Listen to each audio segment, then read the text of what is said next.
Good morning and welcome to the show. It's Monday, so you know what that means. I'm here with Dr. Roman Nation and his protege, Scarlett. Welcome to the show. Morning, sir. And welcome to the show, Scarlett. Now, Doc, you know, you've got your daughter here with you. She's out of school for the summer. Out of school for the summer. And, you know, what do you do with a kid for the summer? And what do you need to look out for, health-wise, with your children for the summer? There's a lot of things. Scarlett's a little unique. She's not like your average 10-year-old that only thinks about watching TV and playing video games. She's very girly in the, you know, like school and hair and earrings and all that kind of stuff. But really, she's taken a mind for the business side of things, you know. And ever since she was really little, she's been interested in like how transactions work and money and cash registers and stuff like that. So I need a bookkeeper. Yeah. So I've kind of helped foster that with her, and she wants to earn money. So she's working with me in the clinic this summer, doing her own little product line and stuff because she wants to save money for a puppy rather than have one given to her. Well, very good. And that's actually a good lesson, is working. You know, when my son was little, he had to help me in the yard. And when he was old enough, I taught him how to drive the riding mower. And that's how he got his allowance from mowing the lawn. If he didn't mow the lawn, he didn't get an allowance. Yeah, they have a discretionary type money that, you know, this is what's provided for you, and then this is all the other fluffy stuff that you want. Yeah. And when it came time to buy his first car, we went halves with him. He, you know, actually, his birthday money and his allowance money and stuff like that that we had saved for him. We saved every bit. That's right. And then you go halves and you buy a couple 3-year-old car and you're off to the races. Yeah, she's been pretty savvy on last summer when we started. Just when she started working at the clinic just a little bit. I asked her how much money she wanted to help out, and she's like, "How about $5 for every 2 hours?" Well, then she went home and talked to her mother, and then she called me back and she says, "There are child labor laws." Well, you know, it wasn't even that. It was funnier than that because she says, "Mommy told me that the minimum wage is $7.25, so I need a raise." And I said, "Okay, then we'll have to talk about your quality of work." Can I interfere? Please. Go right ahead. The reason why I have to buy my own puppy is because nobody will give me my own puppy. Okay. Well. So I have to buy my own puppy. And you know, a puppy's a big responsibility, right, Scarlett? That's half of the reason why we're doing this. Yeah, because once you buy it, you got it, and that puppy's dependent on you. Yep. They're a lot of work, but they're a lot of fun, too. They're a lot of fun. Yeah. So I don't like cats. You're not a cat person? No. I don't like Lucky for us, Indy's, well, because of that, Indy's also allergic, her brother, so. But that's a good life lesson. You know, if you want something, work for it, save for it, and then buy it. Yeah, work ethics, yeah. It's the same kind of thing I had with my dad. It was like, you know, if you weren't in school and you wanted something, then you were out there working on the job with them. Yeah. And I think it's a really strong work ethic because it's stuck with me quite a while. And I think for her, it's made a big difference in how her and her classmates interact with money. We have classmates that she goes to school with where they just ask mom and mom says okay.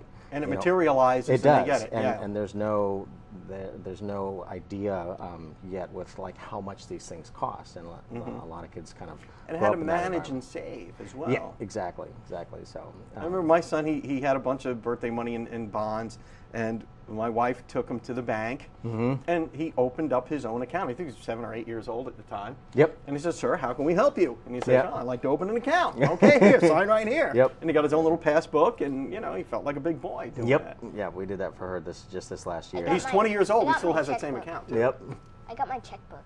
You got a checkbook? She has a checkbook and an ATM card. That's very adult. Yep. That is. She's now, are you writing checks for anything? Are you going to write a check for that puppy when you get it? Maybe. That's right. She has a very expensive puppy that she wants. Yes. What kind of puppy is it? It is called a Pembroke Welsh Corgi. And at the cheapest, you can find them there about $350. Well, that's a lot of money. Now, and then they can go up to like $1,500. Holy mackerel! Yeah, for the champion line, you know, ones that you breed for competition. She wants a dog that'll swim. Yeah. Okay. Yeah, I want a dog that swims. We're not on that end of the scale. So, well, we have to run off to the local weather right now. Yes, sir. But on the other side of that, let's talk about what you're doing for the summer and what all kids should be doing this summer. Yep. To grow and to be healthy and to be safe. Yes, above sir. all, especially with backyard pools and trampolines and stuff Yes, like sir. that. And now to your local weather, brought to you by the West Pittman Law Firm. westpittmanlawfirm.com. Welcome back to the show. I'm here with Dr. Roman Nation and Scarlett, his young protege. and otherwise known as his daughter. Now, Dad's keeping you busy, right? Yep. For the summertime. Yep. You're working in the office, helping Dad out. Right? What are you doing there? This year I'm doing something a little different than last year. Last year I kind of went around with snacks and offered them and then did stuff around the office. But this year I have my own business in the lobby where I sell rainbow loom bracelets, clay charms, duct tape crafts, and then other kinds of crafts. Okay, so rainbow loom. Yes. And those are those little bracelets that Yes. you're wearing, right? Yes. And duct tape crafts. You know, duct tape. I'm a big fan of duct tape. I use it on everything around my house. It has brand been duct pretty tape. amazing. They have little things on YouTube now, and you can make flip flops out of them. You can make. She made A lamp. a You can cell make phone lamp. case out of duct tape. I'm not kidding. They have all kinds of stuff, and that's why if you ever look, there's a colored duct tape. So they have like FSU or Gator emblems on them. Mustache. Or Superman Mustache. Very nice. Yeah. Very nice. They have bacon, duct tape, and I mean just all kinds of little designs. It's not just black anymore or gray, silver like when we were growing up. So Oh, that's awesome stuff. Yeah. Now, that sounds like a pretty safe endeavor for her to be in the office with you during the day and doing her own little business. Now, you got to do some outdoor stuff as well, right? Yes, now, sir. They've got a pool at home. Yep. Do you have a trampoline? Maybe not.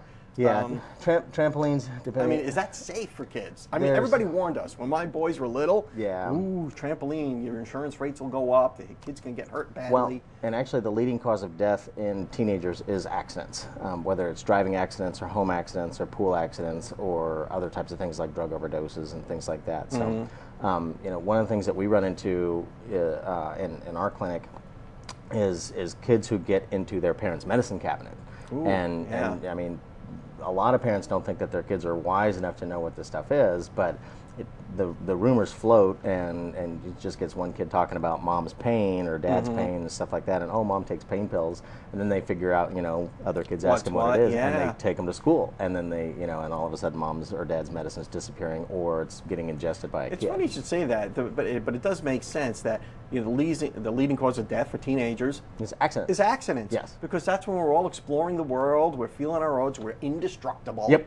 When you're 15, 16, 17 years old. Or 10. Or 10. Or 10.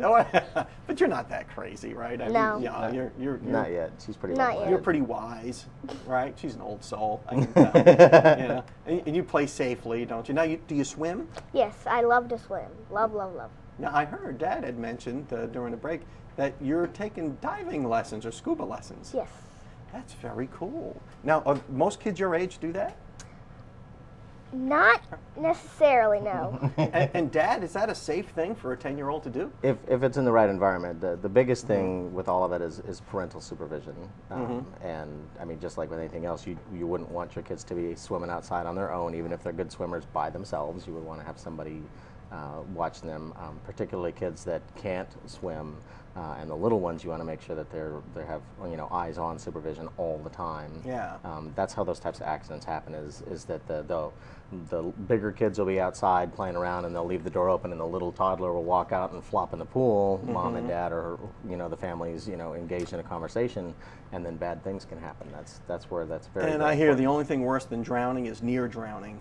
And, Actually, yeah. Yeah, and that's a real problem, especially with toddlers around. And I know people use safety devices around their pools, so they have little kids and fences and fences and things like that. But we're much more programmed, the children are, than say I was. My generation. Right. My parents would be like, "Come home when the street lights come on." Yeah. And we were out for the day. We'd ride our bicycles all over the place, and Yeah. maybe stop home for lunch. Yeah, and it's a completely different environment than when you and I grew up, because there wasn't nearly as much concern, nor nearly as much as crime as there is now. Yeah. And now in our neighborhood here, safe the here vast for the majority most of part. Panama City is very different. But like New York City or where I grew up in Las Vegas is significantly more. You have to watch what your kids are doing or where they're going or who they're doing it with. Just because you get these little groups and stuff that will bully each other and hurt each other for no good reason. So in the time we have left, which is only a few seconds, you got to make sure your kids are properly supervised for summer activities. Yes, sir. Properly hydrated, I would imagine. Yes, big time. I mean, sunscreen is a huge deal over the summer. Sunscreen, particularly in Florida, good grief. Yeah. Yeah, you use sunscreen, right? Yeah, I know. That probably makes you do that. You go out there, you get a burn, boom. Yep. Yeah. And that sunburn you get as a 10-year-old can Yeah. come back to haunt you as an adult. Isn't that true? Yeah, I've had a number of patients that have had that skin cancers pulled off from sunburns that they got when they're 10. So. Well, Dr. Roman Nation, thank you so much Yes, for sir. coming by and introducing me to Scarlett. And Scarlett, it was a pleasure having you on the show. And you're welcome back to come back anytime. Thank you. And good luck and have fun this summer. Thank you. And we'll be right back after these messages. Hi, this is David Lovett, and this is your Mad Hatter Minute. Today we're going to be talking about brake pads and brake systems on your car. The first question that I have to ask you is, how do you know when you need brakes? And typically there's only two ways that you know you're going to need brakes. One, if you're driving and you apply your brakes and you get a vibration, most typically in the steering wheel. The steering wheel start vibrating, you know you got a problem. If you feel it in your seat, feel vibration back in your seat, you know you got a problem. Second way to know that you might have a brake problem is noise. You hear a squealing noise when you're pressing your brakes. What that is that the hardened metal on the back end of the brake pad is actually making contact to the rotor. And it's your sign, it's your signal to say, hey, there's something wrong, time to get it into a shop. Now, in a standard brake job, there are actually 4 different components that you typically look at. Many other components on a brake system, but on a standard brake job, you typically look at your brake hoses, your brake calipers, your brake pads, and your brake rotors. All right, the hoses provide the fluid to the caliper. The caliper closes the pads back onto the rotor. The pad has friction material that makes contact to the rotor, and that's what makes your vehicle stop. Now, what I have here is your standard brake pad. Your brake pad has a friction material on the front, and it has backing material on the back. It also has this little tab right here that when you get low with the friction material, it's going to make a squealing noise. If you let this friction material get down into the squealer tab, it's going to squeal like a pig, and it's going to start damaging your rotor. Get your car fixed immediately. If it goes too deep into that rotor, you're buying new rotors. And soon, a $100 brake job turns into $200, $300 real fast. Don't play around with your brakes. This has been David Lovett, and this has been your Mad Hatter Minute. Welcome back to the show. I'm here with a new shirt and a new guest for Medical Monday. We pre-record this. Is really a different day. Dr. Aaron Shores from Spine and Neural Pain Center. Is that the name of your practice? Specialist. Yes, sir. Okay. Now, what do you do that's different than perhaps other neural pain specialists? Correct. Well, my training is different than any of the other folks in town. My background's in physical medicine and rehabilitation, and I did a fellowship in anesthesia pain management.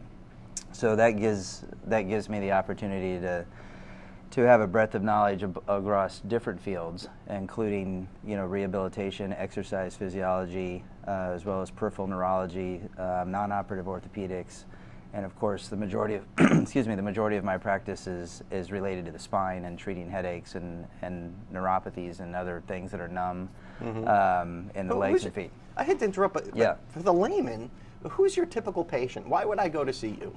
What type of problem would I have to walk through your door and say, hey, doc, help me out? Yeah, great question. Probably most of what I treat is either neck or low back pain. I treat a lot of sciatica. I treat a lot of headaches. There's a condition called peripheral neuropathy, which is where people's extremities can be numb, particularly the feet, where they're burning and painful. So I treat a lot of those conditions with a variety of different modalities, some medications, some injections, some therapies, and try to do my best to keep people away from surgery. Okay, so would you have people who might have been in accidents or something who are referred to you that, maybe whiplash or something? Sure, like absolutely. Yeah, I see a lot of auto accidents, people that have either recently been in an auto accident or had suffered from pain related to an accident that occurred many years ago. So that's a big part of my practice as well. When I think of like spine and neural pain type things, I always think of an elderly guy going. Is that the majority of your patients, or are they kind of cut across all demographics? Yeah, usually they cut across all demographics. I certainly see a lot of folks that might be a little at later stages of life for sure, but I also have a large part of my practice which are younger patients that have either been hurt on the job in a workers' comp related injury or, like you just said, an auto accident. And sometimes people are born with certain conditions that are unfortunately painful or cause different peripheral nerve problems, and those sometimes manifest themselves earlier in life. So my patients run across the gamut. Yeah, so what, you hear like buzzwords, and I'm just a layman, but you hear like the buzzword of like, oh, I got sciatica. Right. Everybody, if you got lower back pain, it's got to be sciatica. Right. That's not always the case. Yeah, no, that's interesting you bring that up. I find that most of the time, I would say probably 90% of the time, that patients come to my practice and tell me that they have sciatica. They don't have sciatica, but like you said, it's just in the lay community, I guess, for lack of a better term, when people have their back hurts or their leg hurts or it's numb. Everybody just always says it's my sciatic act, and I find more often than not, patients who come to me with that diagnosis actually don't end up having sciatica. They have a pinched nerve in the back or another issue that's causing their symptoms. Certainly some patients do have sciatica for sure, but much more commonly they don't. They have something else. What is probably the most, and that is a loaded question, what's the most common problem that you see, and what should people look out for? Yeah, that's a good question. I think that really just depends. I think in the low back, I see there's a lot of joints in the low back that cause a lot of pain in both the low back and the leg. I see a lot of pinched nerves. In the neck, we see a lot of muscle and joint problems, as we mentioned earlier, whiplash injuries related to different accidents. So they can also be triggers for headaches. I see a lot of patients with migraines that have a primary trigger for their migraine, maybe originating in the neck or some other part of the head that can be treated with an injection and may minimize the frequency of the headaches or the intensity of the headaches. So I think it really just depends on the body part, but we see all comers. And how do you treat that? Is that with like physical therapy, or is it with medication, or how do you treat those type things? Well, or again, a combination, I guess. Yeah, and I think every patient is dependent, but I'm a big believer in following the KISS principle. We want to keep it simple. Sure. And so especially for me. We'll start with the least invasive first: behavioral modification, physical therapy, some medications. If those don't work, then injection therapy could be an option. And then, of course, if all of that fails, then surgery could be a potential option as well. But I'm a big believer in trying to maximize the conservative options and try to keep people away from surgery. Well, Dr. Aaron Shores, welcome to Medical Monday. Well, thank you. And thank you for coming on the show, and look forward to getting some more health tips from you next week. Well, great. I look forward to it. We'll be right back after these messages. And here's an original song from James Johnson called Love Her Like I Do.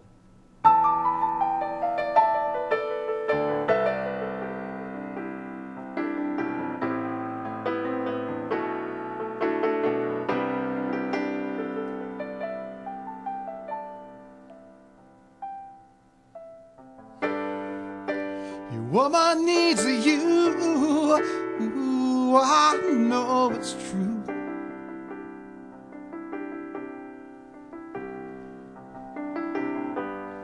So I tell you what to do. Don't you think of yourself.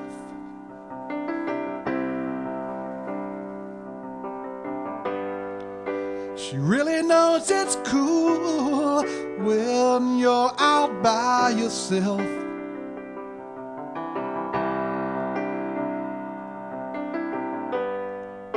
But not when you're out alone with someone else.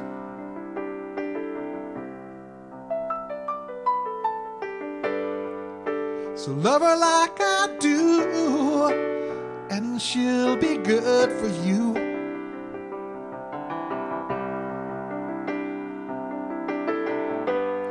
You see, I really know it's true, 'cause there's a bigger plan for you.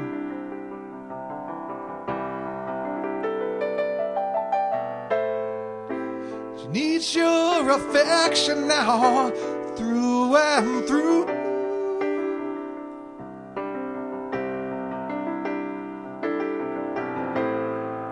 And somebody else just won't do.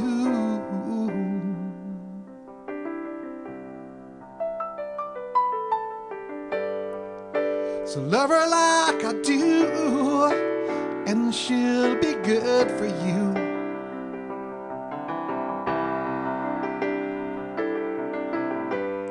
You see, I really know it's true, 'cause there's a bigger plan for you.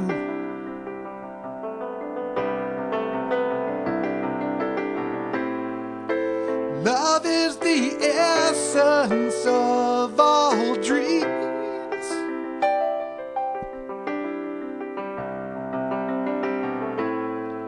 And love can last lifetimes, or so it seems.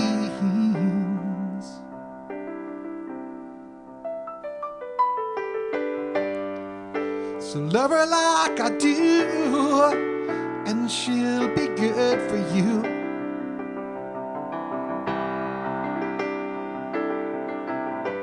You see, I really know it's true, 'cause there's a bigger plan for you.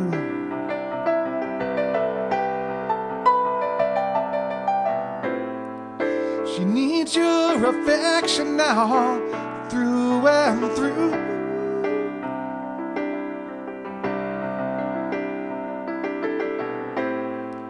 If you take it away, then you really lose.